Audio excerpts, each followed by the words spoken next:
Nang sandaling mapirmahan ni Sarah ang kontrata, nagtanong siya, "Pwede ba nating makita ang garden?"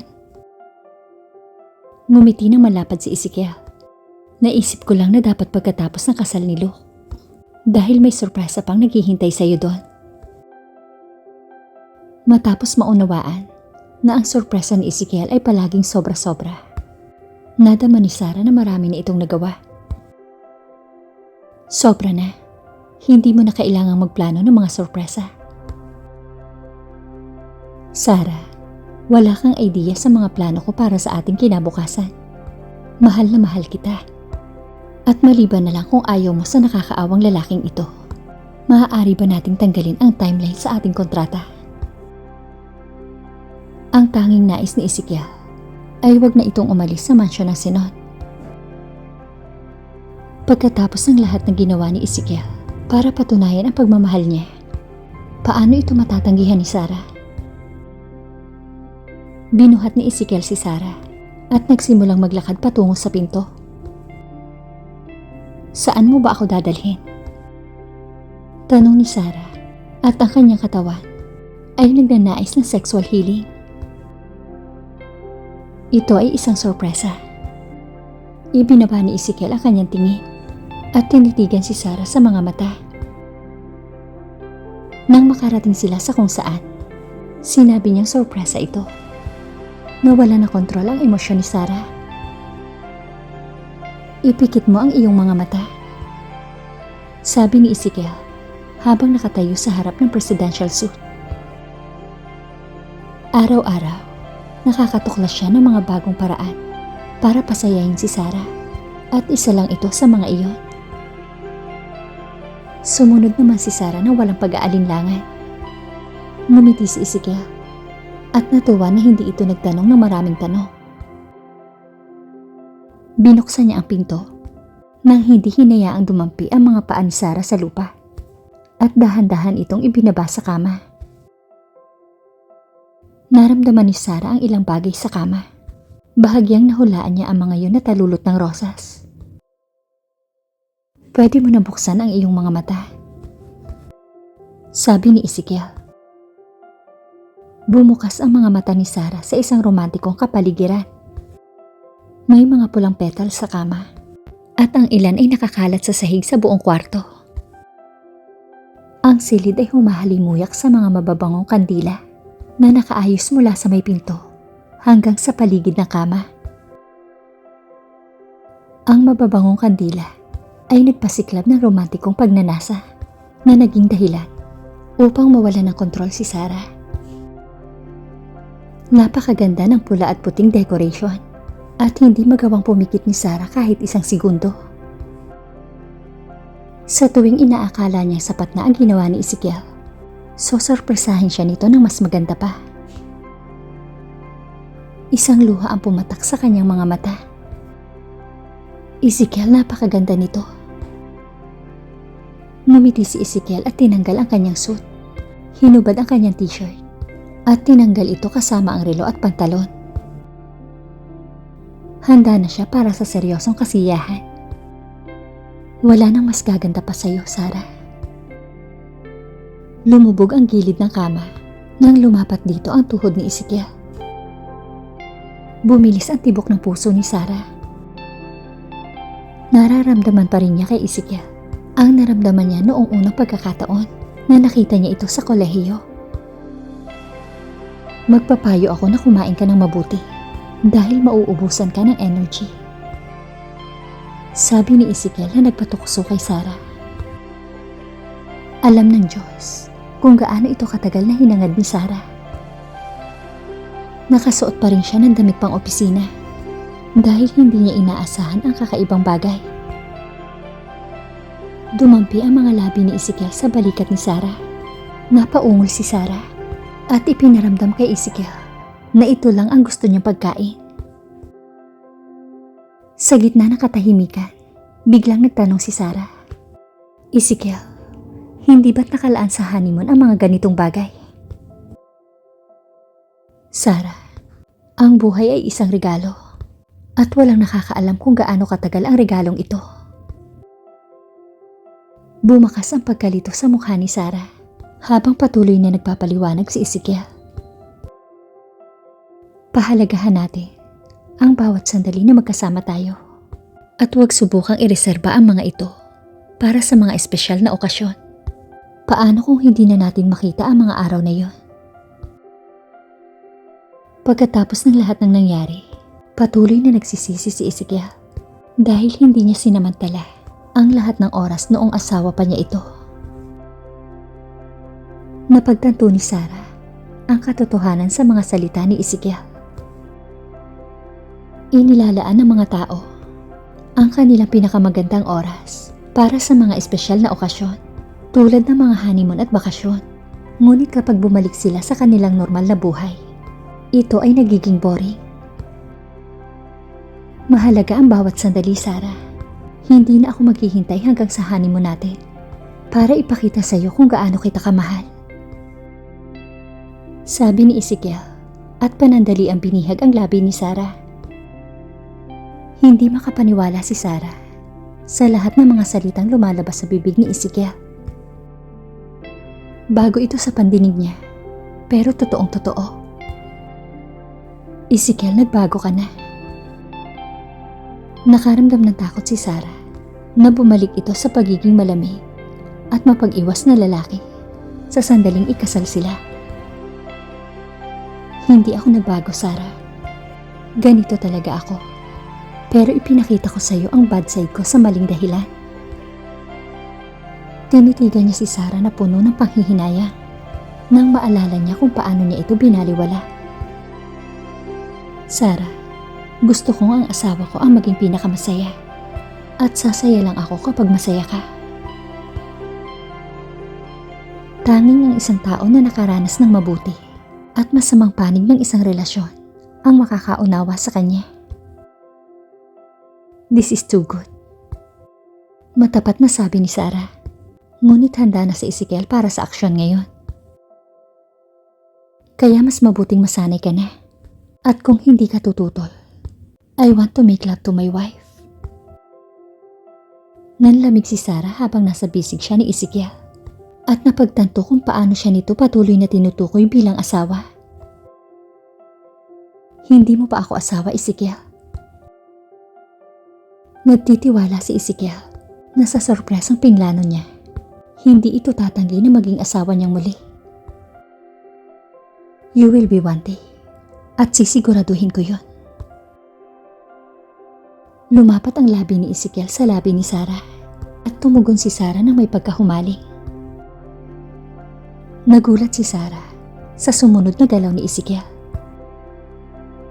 Napunit ang kanyang kamiseta sa katawan at ang mga botones ay lumipad sa iba't ibang direksyon. Tumaas ang kilay ni Ezekiel habang inaalis niya ang hair clip sa buhok ni Sarah. Hinayaan niyang bumagsak ang mahaba nitong buhok at lumapat sa likuran nito na nagbigay dito ng sex appeal. Habang pinagmamasdan ito ni Ezekiel, mas lalong nag-init ang kanyang katawan at hindi niya maalis ang tingin dito. Dahan-dahan niyang tinanggal ang damit sa katawan nito at ginawa ang nais. Napaungol si Sarah. Noon, napakaraming bagay na gustong i-eksperimento ni Sarah upang pagandahin ang kanilang sex life. Ngunit paano ito magiging posible sa isang malamig na lalaki? Hinaplos ni Ezekiel ang mahaba at malasotlang buhok ni Sarah habang ito ay hinihimo.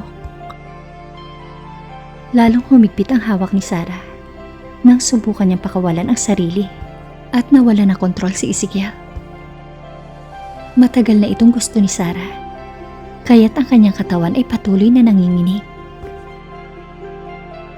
Sa oras na sila ay natapos, agad na ipinikit ni Sarah ang kanyang mga mata at nakatulog. Tinitigan ni Ezekiel ang maganda at maamo nitong mukha habang natutulog. Mahal na mahal kita, Sarah. Ilang araw ang lumipas at si Madison ay abala. Ngunit may naalala siya, kaya agad na pumunta sa opisina ni Ezekiel. Sir, handa na ang lahat sa garden.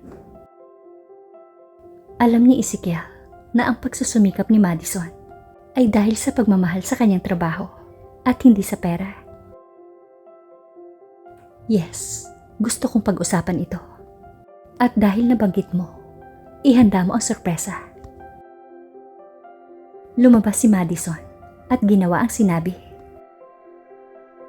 Pinuntahan ni Ezekiel si Sarah mula sa opisina, gaya ng nakagawian. Ngunit sa halip na umuwi sa kanilang mansyon, ay nagmaneho siya sa ibang direksyon. Saan mo ako dadalhin?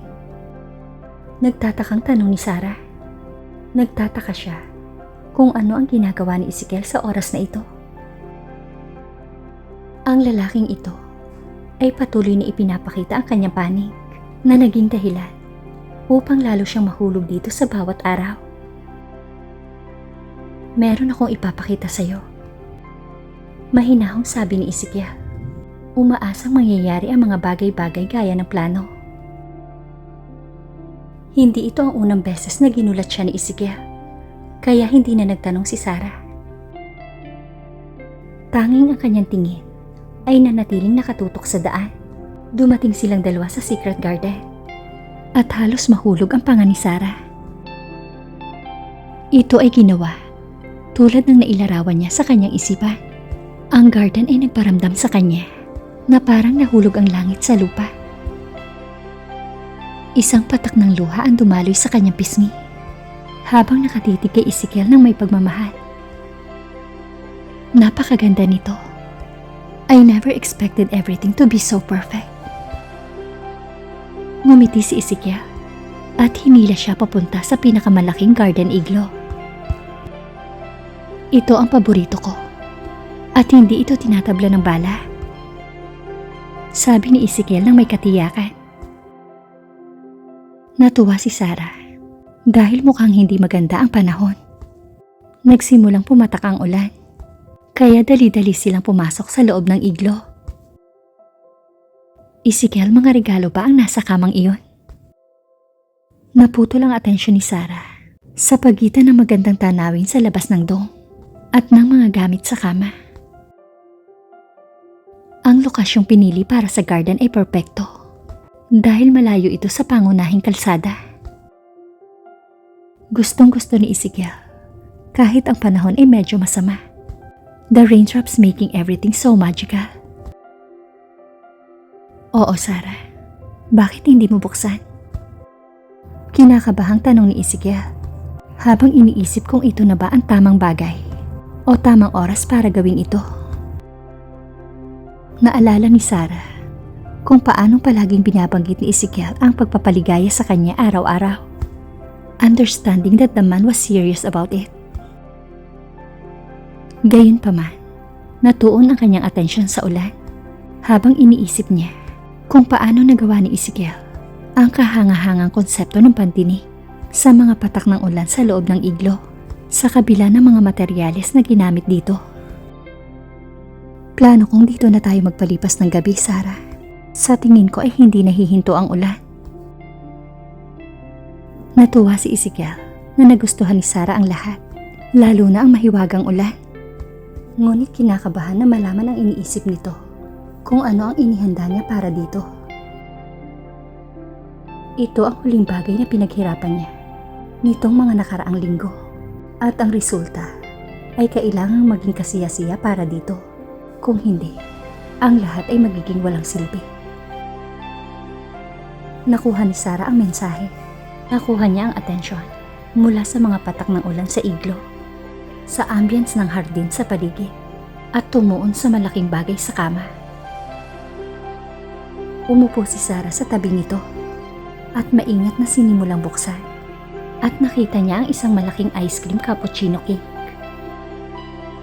Wala sa kanilang dalawa ang may birthday, kaya nataranta siya. Nang hindi binabasa ang nakasulat sa cake, mabilis siyang nagtanong kay Ezekiel. Para saan ito? Isang tipak ng cake ang nasa bibig niya, kaya napangiti si Ezekiel. Ang sarap, sabi ni Sarah sabay subo, at nag-slice ng isang bahagi para kay Ezekiel at pinakain dito. Tinanggap ni Ezekiel ang cake Naramdaman ang pagmamahal na nakaakibat dito, ngunit kinakabahan pa rin. Nakasulat na ang dahilan ng cake. Napangiti si Sarah habang binabasa ang nakasulat sa cake. Ito ay 3 titik na salitang I love you. I love you too. Sabi ni Sarah habang humihiwa ng cake. Pero bago pa tumama ang kutsilyo sa ilalim, may matigas itong natamaan. Nagbago ang ekspresyon sa mukha niya at nagduda sa lalaking katabi niya. Umiwas ng tingin si Ezekiel, ngunit binigyan niya ito ng gloves para makatulong na kunin ang isang bagay sa loob ng cake. Sa paglago ng mga hinala ni Sarah, isinuot niya ang guwantes bago tinanggal ang cake sa loob ng kahon, ngunit hindi napigilan ang patuloy na pagkain. Alam ni Sarah na kailangan niya mag-exercise para maalis ang lahat ng calories na naubos niya. Salamat sa kung gaano kasarap ang cake. Ang pag-alis ng kahon sa loob ng cake ay naging mas makalat kaysa sa inaakala ni Ezekiel. Bakit mo nilagay ang iPhone sa loob ng cake? Natawa si Sarah nang hilain niya ang kahon ng iPhone. Ngunit tahimik na inilayo ni Ezekiel ang cake. Nang buksan ni Sarah ang kahon ng iPhone, ito ay hindi isang iPhone tulad ng inaasahan niya. Ngunit sa halip ay isa pang kahon. Isang bigong buntong hininga ang kumawala sa kanya. Sabik na sabik siyang makita kung ano ang buong sorpresa. Sabik niya pinunit ang kahon at nakita ang isang mansana sa loob at hindi niya napigilang tumawa. Ibig mong sabihin, ang lahat ng ito ay para sa isang mansanas. Nagkibit balikat si Sarah at itinago ang pagkabigo. Bakit hindi mo tikman ang mansanas? Pag-aasam na turo ni Ezekiel. Ayaw itong biguin ni Sarah kaya sumunod siya. Ang mansanas ay mukhang nakakatakam. Natigilan si Sarah at bumalatay sa mukha niya ang pagkagulat. Pinagmasdan niya ng mabuti ang bahagi ng mansanas at kinagat. Ezekiel, nakuha mo ang taste ko. Ang cheesecake ng mansanas na ito ay napakasarap at maganda. Hindi makapaniwala si Sarah na may oras si Ezekiel na magplano na ganito. Gayunpaman, ipinagpatuloy niya ang pagkain ng cheesecake na kasing laki ng mansanas at tila may iba pa sa loob. Pagkakain ng cheesecake, nakagat muli na kanyang mga ngipin ang isang matigas na bagay. Kaya dinala niya ito sa harap ng kanyang mga mata at nakita niya ang isang maliit na kahon. Bahagyang namula ang kanyang pisngi nang magsimulang isipin kung ano ang nasa loob ng isang maliit na box. Binuksan ni Sarah ang maliit na box at nakita niya ang isang marangyang engagement ring at sabay na lumuhod si Ezekiel sa kanyang harapan. Sarah, will you marry me again?